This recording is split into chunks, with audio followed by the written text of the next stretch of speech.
শুভেন্দু অধিকারী নন্দীগ্রামের নন্দনায়ক বার প্রাইমারি স্কুলে ভোটদান করলেন। ভোটদান করে বেরিয়ে এসে 200 মিটার পেরিয়ে সাংবাদিক সম্মেলন করলেন।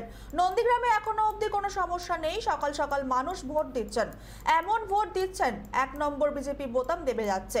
আমি ভোট দিতে গিয়ে দেখলাম 1 নম্বর বোতাম কালো হয়ে গেছে, দেবে গেছে। তিনি দাবি করলেন উত্তেজনা প্রবণ বুথগুলিতে মুসলিম ছেলেরা পোলিং এজেন্ট হয়ে বিজেপির হয়ে বসেছে। এটা অত্যন্ত ভালো লক্ষণ। মহিষাদলের তৃণমূল নেতা খুনের ব্যাপারে শুভেন্দু বললেন উনি কোনো দলের লোক কিনা খতিয়ে দেখতে হবে।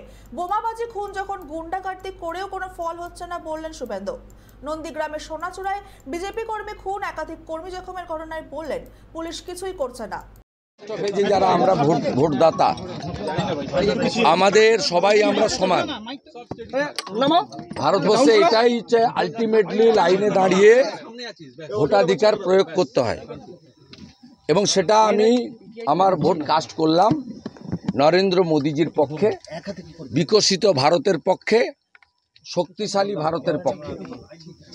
এবং নরেন্দ্র মোদীজি যাকে এখানে প্রার্থী করেছেন, যিনি অনেক চোরকে জেলে ঢুকিয়েছেন, জাস্টিস অভিজিৎ গাঙ্গুলি, তাকেই আমি আমার ভোট কাস্ট করেছি। এটাতে কোনো লুকানো দ্বিধাদ্বন্দ্ব নেই। আমি 200 মিটার বাইরে বলছি।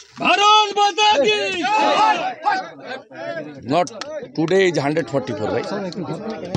আর আমার বিশ্বাস 400-র বেশি আসন নিয়ে মোদিজি তৃতীয়বার প্রধানমন্ত্রী হবে, এবং জাস্টিস গাঙ্গুলি তমলুক, হলদিয়া, নন্দীগ্রাম সহ সতীশবাবুর যে জায়গা, এখানে একটি গুরুত্বপূর্ণ রোল প্লে করবেন।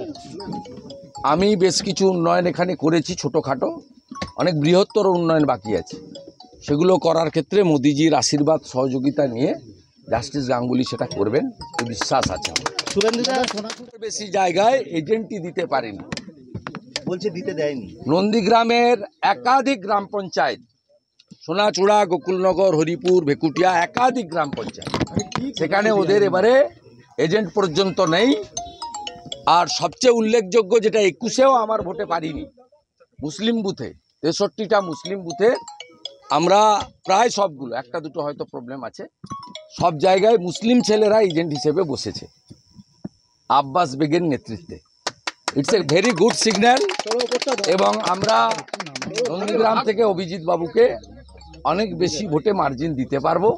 2 নম্বর ব্লকে 18-20 হাজার লিড হবে। 1 নম্বরেও আমার বিশ্বাস 5 থেকে 10 হাজার লিড।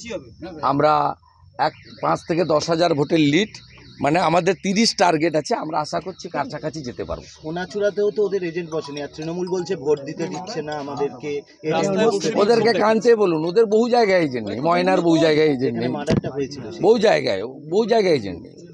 ওদের সাংগঠনিক শক্তি নেই, এবং লোক চোরেদের পক্ষে নেই। এ তো ভোট সরাসরি হচ্ছে। মোদিজিকে ভোট দেবো না চোরেদের ভোট দেবো? চোরেদের এনার্জি ভাইপো ব্যানার্জি। কেউ গ্রেফতার হলো না এখনো? চোরেদের পক্ষে কোনো লোক যেতে পারে না। হয়ে গেছে। আপনি এবার আরেকজন বলছে সোনাচূড়ায় রাতভর কিন্তু বোমাবাজি, আতঙ্কে রয়েছে এখনো লোক। সেটা তো ওদের বোম ফাটানো কাজ করেছে। 4 তারিখে সন্ধ্যার পরে আমরা বোম ফাটাবো, মানে আনন্দে বোম ফাটাবো। মানে সে বোম হবে 65 ডেসিবেলের নিচে এবং বিধিসম্মত। না, অ্যারেস্ট হবে না। সঞ্জয় আড়ি, একটা দলিত ছেলে, মৃত্যুর সঙ্গে পাঞ্জা লড়ছে, তার মাকে খুন করেছে। এদের জেলে যাওয়ার ইচ্ছা হয়েছে। দেবব্রত মাইতির কেসে 18 মাস জেল খাটার পরেও লাজ লজ্জা কিচ্ছু নেই।